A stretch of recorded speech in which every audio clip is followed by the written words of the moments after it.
సాక్షిలో ఇప్పుడు ప్రజాస్వామ్యం గుర్తొచ్చింది.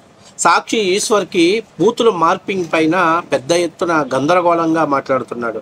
రాష్ట్రంలో ప్రజాస్వామ్యం హత్య గురైందని, డెమోక్రసీ చచ్చిపోయిందని పెద్ద పెద్ద మాటలే మాట్లాడుతున్నాడు మన సాక్షి ఈశ్వర్ గారు.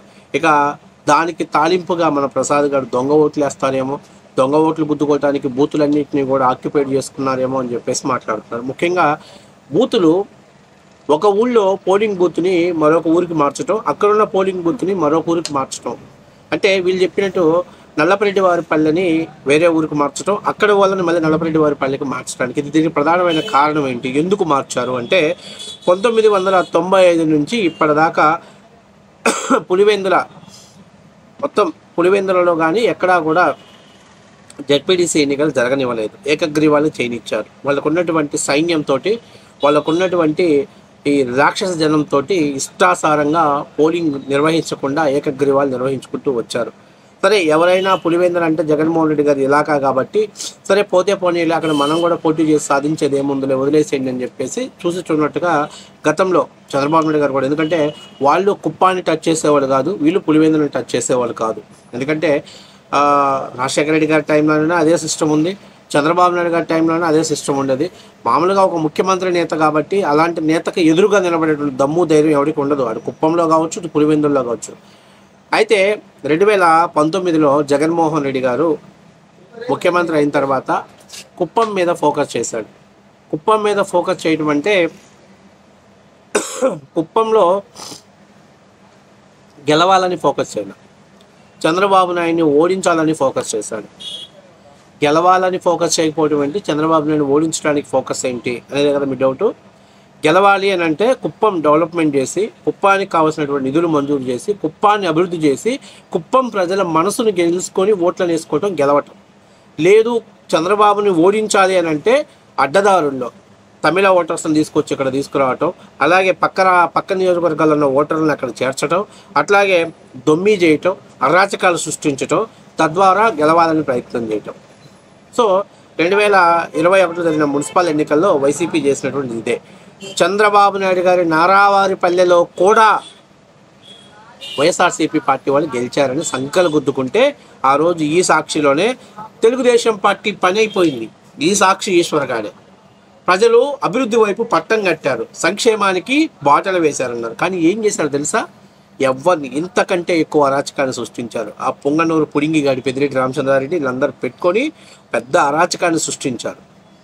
తెలుగుదేశం పార్టీ సానుభూతి ఓటర్లని, న్యూట్రల్ ఓటర్లని బయటికి రాకుండా రిగ్గింగ్లు చేసుకొని ఎవరైతే తెలుగుదేశం పార్టీ తరపున నామినేషన్లు వేస్తున్నారో వాళ్ళని బెదిరించి భయభ్రాంతులకు గురి చేసి పోలీస్ స్టేషన్లో పెట్టి కొట్టి ప్రజాస్వామ్యాన్ని కూనీ చేసి వీళ్ళు కుప్పంలో ఎంపీటీసీలు, జెడ్పీటీసీలు, మున్సిపల్స్ కార్పొరేటర్ని గెలిచి అది గెలుపు, అది ప్రజాస్వామ్యం గెలుపు అన్నారు. ఇక కుప్పం మున్సిపాలిటీ విషయంలో చంద్రబాబు నాయుడు గారు బాగా ఫోకస్ చేసి దాన్ని గెలుచుకోవాలనే ఉద్దేశంతో ఆయన అక్కడ ఉంటే ఆ కుప్పంలో కూడా తమిళనాడు నుంచి పెద్ద ఎత్తున దొంగ ఓటర్లు తీసుకొచ్చి స్కూళ్ళల్లో దాచిపెట్టుకొని పోలింగ్ బూతుల టైంలో వీళ్ళు ఆ కుప్పంలో పెద్ద ఎత్తున రిగ్గింగ్కి పాల్పడ్డారు. మర్చిపోయారు అనుకుంటాను పాపం. ఇది నేను చెప్పాల్సిన పల్లె. సాక్షి ఈశ్వర్ కావచ్చు, ప్రసాద్ కావచ్చు, ఒకసారి గూగుల్లో పోయి కుప్పం మున్సిపాలిటీ ఎన్నికలు 2021లో కొడితే అరే గూక్లేగా జగన్మోహన్ రెడ్డి గారు, పెద్దిరెడ్డి రామచంద్రారెడ్డి గారు చేసినటువంటి పనులు మీ అందరికి కూడా కళ్ళ ముందు కనపడతాయి. అంటే ఆయన చేస్తే సంసారం, మరి ఎదుటోడు చేస్తే అది తప్పు. ఏందయ్యా అంటే చంద్రబాబు నాయుడు ఇలాకాలో వైసీపీ జెండాను ఎగరేసాం, వైనాట్ కుప్పం అనేటువంటి సిద్ధాంతానికి బీజం పెట్టాం అనే దానికోసం వాళ్ళు ప్రయత్నం చేశారు. బాగానే ఉంది, వెరీ గుడ్. సరే, అక్రమమో సక్రమమో ఎట్లాగో ట్రై చేస్తావు, వెరీ గుడ్.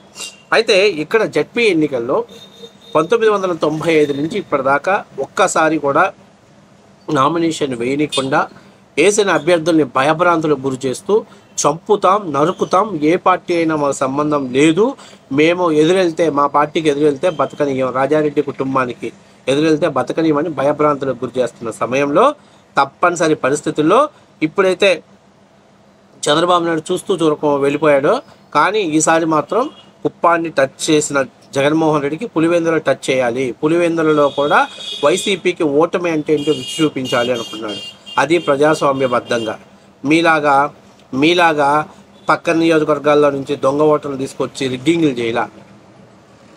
అక్కడ ప్రధానమైన సమస్య ఏంటంటే ఊళ్ళల్లో ఓట్లు వేయాలంటే వైసీపీ యొక్క బలం దెబ్బకు బీసీలు, ఎస్సీలు, మైనారిటీలు తమ ఓటు హక్కును వినియోగించుకోలేని పరిస్థితిలో ఉన్నారు.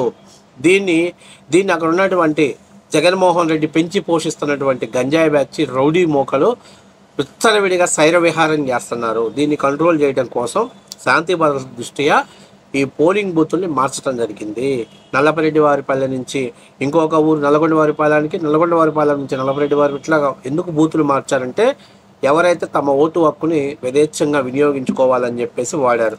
ఇక్కడ చూడండి, ఈరోజు ఏదైతే వీళ్ళు అరుస్తున్నారో ఈరోజు చూడండి ఎంత పెద్ద ఎత్తున పులివెందులలో తమ ఓటు హక్కుని వినియోగించుకుంటున్నారో చూడండి. ఇది ప్రజాస్వామ్యంలో మార్పు. తమ ఓటు హక్కుని సద్వినియోగం చేసుకుంటున్నారు. ఎవరికి వాళ్ళు వచ్చి పోలింగ్ బూత్లో తమ ఓటు హక్కును సద్వినియోగం చేసుకుంటున్నారు. బారులు తీరారు ఎక్కడికెక్కడికి ఓట్లు. ఇవి ప్రస్తుతం వైసీపీకి రుచించట్లా. ఎక్కడైనా సరే విధ్వంసాలు సృష్టిద్దాం, ఎట్లాగైనా సరే కలబడదాం, వాళ్ళ మీద తలబడదాం అని చెప్పేసి చూడండి. 30 ఏళ్ళ తర్వాత ఒక పెద్ద ఆయన ఏం చేస్తున్నాడు చూడండి. ఏం జరిగింది? తెలుగుదేశం పక్కన ఓటు పోతాక పోతాంటే వైఎస్ఆర్ వచ్చి కారు పగలకొట్టి అన్యాయం చేసిపోతున్నారు.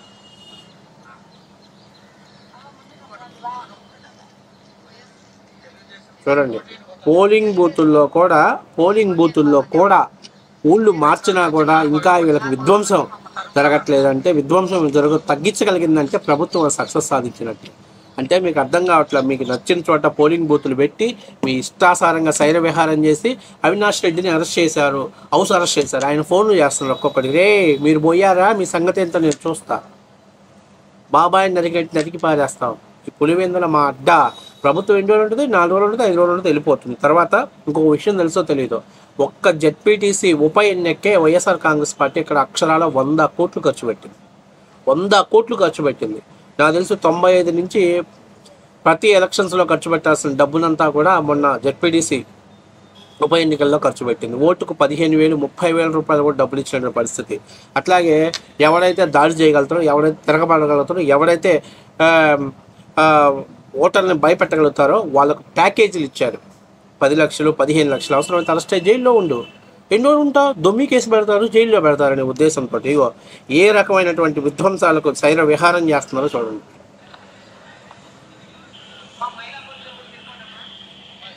జిల్లా పరిషత్తులో హెల్ప్ డెస్క్ ఎంత చక్కగా పోలింగ్ నిర్వహిస్తున్నారో చూడండి. ఇదిగోండి. అయినప్పటికీ కూడా పోలింగ్ బూత్ను మార్చినప్పటికీ వైసీపీ గుండాల దౌర్జన్యం ఎక్కడ తగ్గదు. ఎక్కడికెక్కడికి కంట్రోల్ చేస్తున్నా కూడా తగ్గని పరిస్థితి. వీళ్ళు ఈ చెత్తగాళ్ళు ప్రజాస్వామ్యం గురించి, డెమోక్రసీ గురించి మాట్లాడుతున్నారు. ఈ చెత్త నా కొడుకులు కుప్పాన్ని టచ్ చేసినప్పుడు సంకల గుద్ది పులివెందులు అడుగుపెట్టి ప్రజాస్వామ్యబద్ధంగా ఎన్నికలు నిర్వహిస్తేనే వాళ్ళకి ఓటమి ఖరారైంది అనే భయం పట్టుకుంది. కాబట్టి దాని నుంచి తప్పించుకోవడానికి ఇట్లాంటి లంగా మాటలు మాట్లాడుతున్నారు.